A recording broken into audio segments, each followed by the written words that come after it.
Living opera, understanding diversity. Today, prepare to be tethered by our local artists and immersed in contemporary dance. And meet experimental voice and contemporary opera soprano, Micaela Tobin. My name is Wheezy, and welcome to Loud.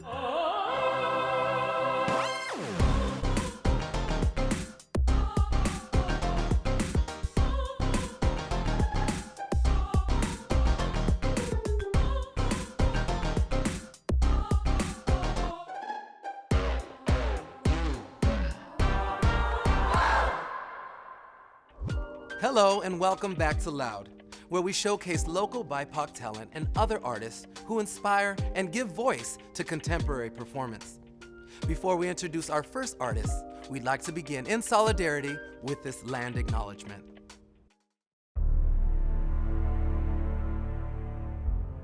Loud acknowledges the 22 native nations in Arizona that inhabit these lands where they have lived, where they have worked for centuries. We recognize Native and Indigenous people are an integral part of our community. We thank them for their strength and resilience in protecting this land.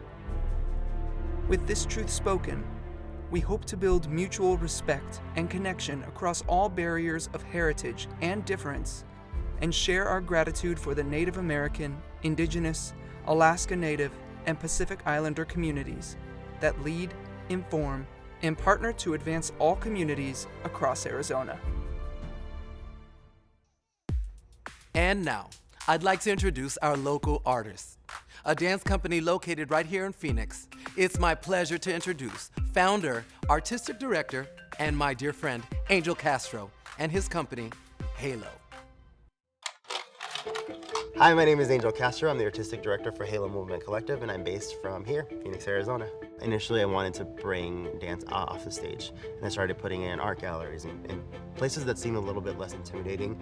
It's about accessibility, places that people didn't feel like they had to be put on this face or persona to go see. I actually am an immigrant boy from Mexico. I don't come from the greatest home. I was not born in the United States. I'm a DACA recipient. I'm very proud of that.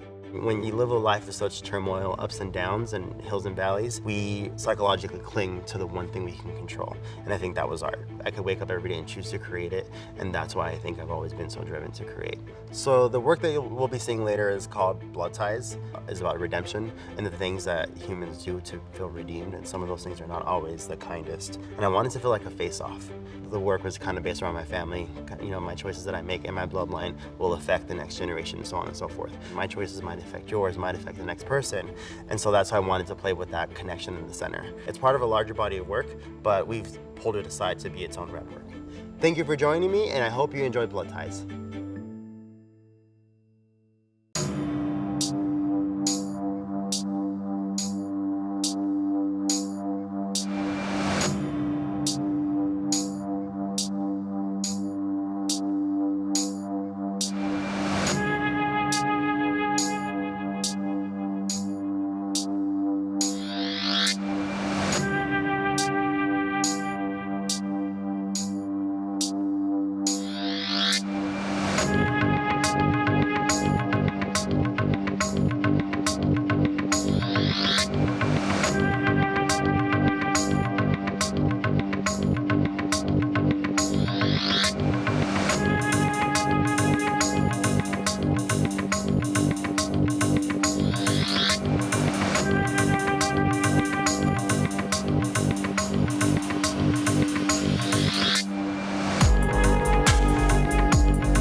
Thank you so much to the Halo dancers and Angel for that amazing performance. And now, it's time to move on to the taste of the episode, where our friends down in Tucson at the Citizen Hotel will be pairing a wine for us today. Let's see what's going on.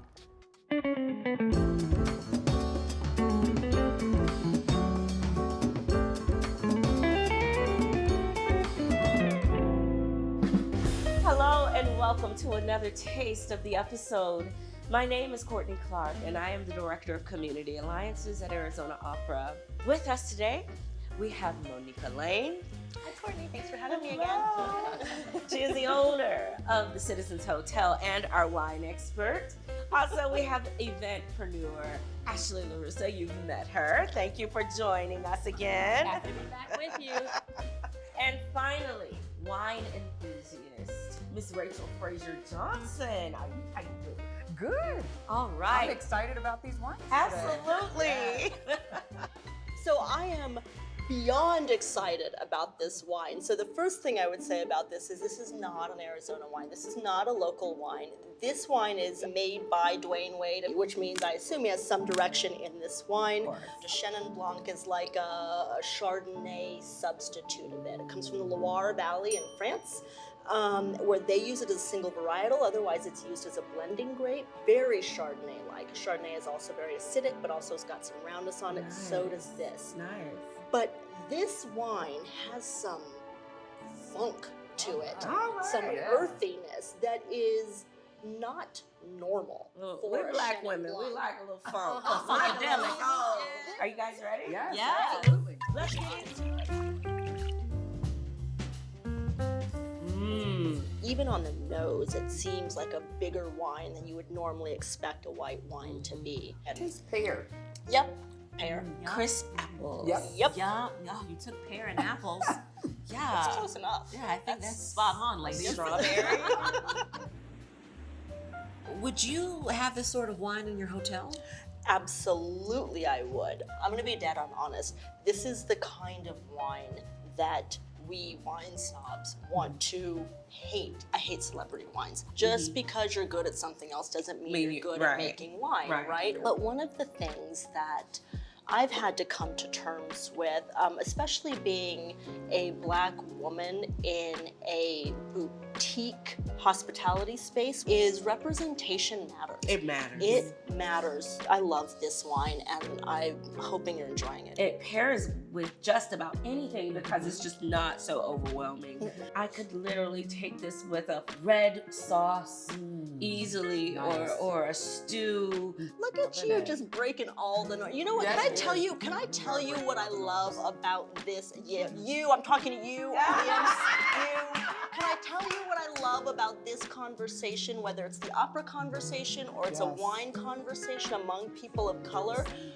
The thing that she just said about what she would drink this wine with is anathema in Yes. the wine world. Community. You do not drink a white wine, let alone a Chenin Blanc with a red sauce. No. But you know what? We're here, we're drinking, we're enjoying wine the way we want to, on our terms. We're enjoying opera, we're enjoying here. Oh, and that's what this is for. Here's to breaking down Right. constructs. Here it is. Breaking down Absolutely. Well, that wraps up taste of the episode. We're just gonna keep drinking. Let's just Bye, keep y'all. drinking. Bye, y'all. Finally, I'd like to introduce our Discover segment, where we dig a little deeper on the Bipoc opera experience. For this episode, we're talking to Micaela Tobin, a soprano, a sound artist, and educator from Los Angeles. Let's take a look and see what she has to say. When you make the thing that's dying to get out of you and into the world, the right people will find it. The right audience emerges. I've been interested in singing and music since about the age of 6.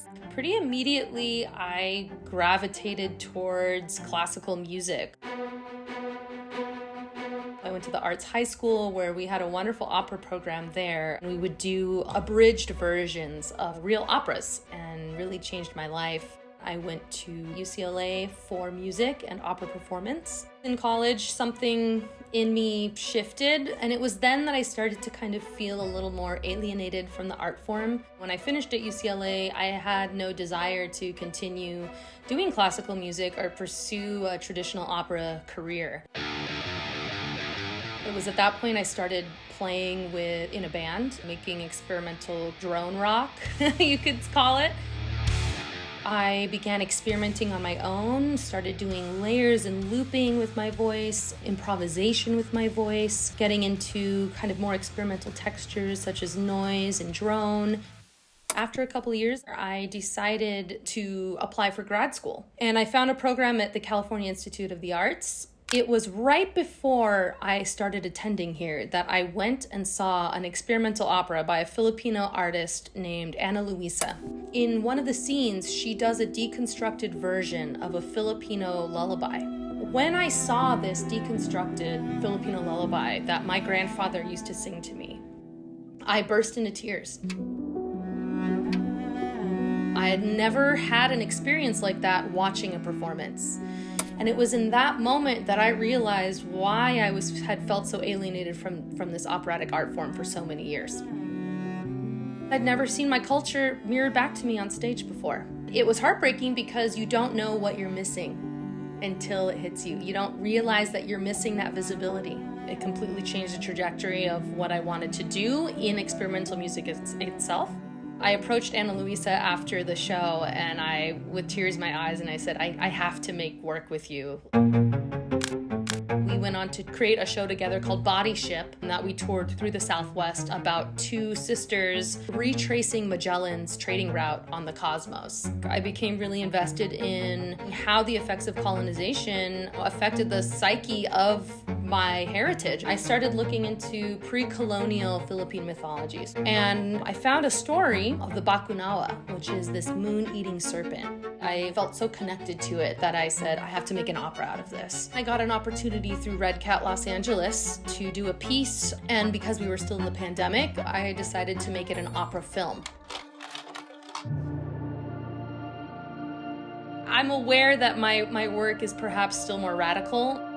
If I'm not bridging gaps, then I'm certainly challenging them.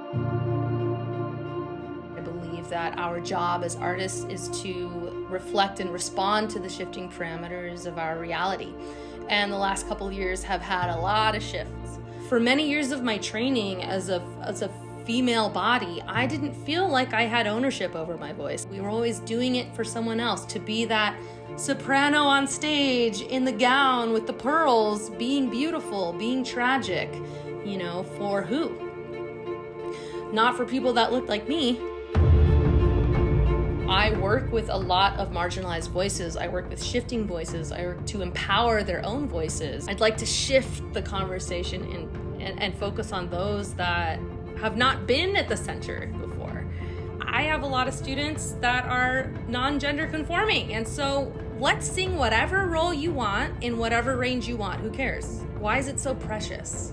Why can't we take this material and bend it and mold it into what is valuable and important in our present day conversations?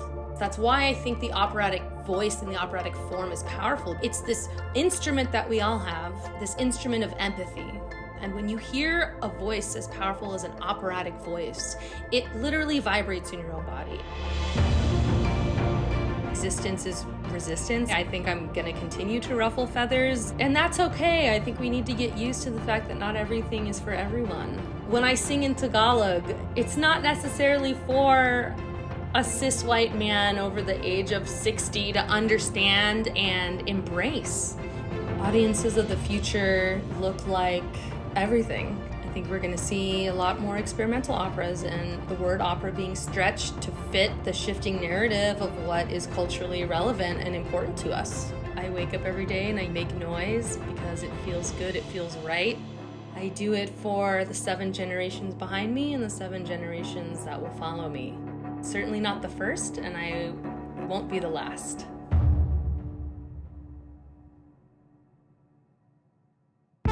Thank you so much for joining us today on this episode of Loud. We hope to see you next time. Remember, my name is Wheezy. Thanks.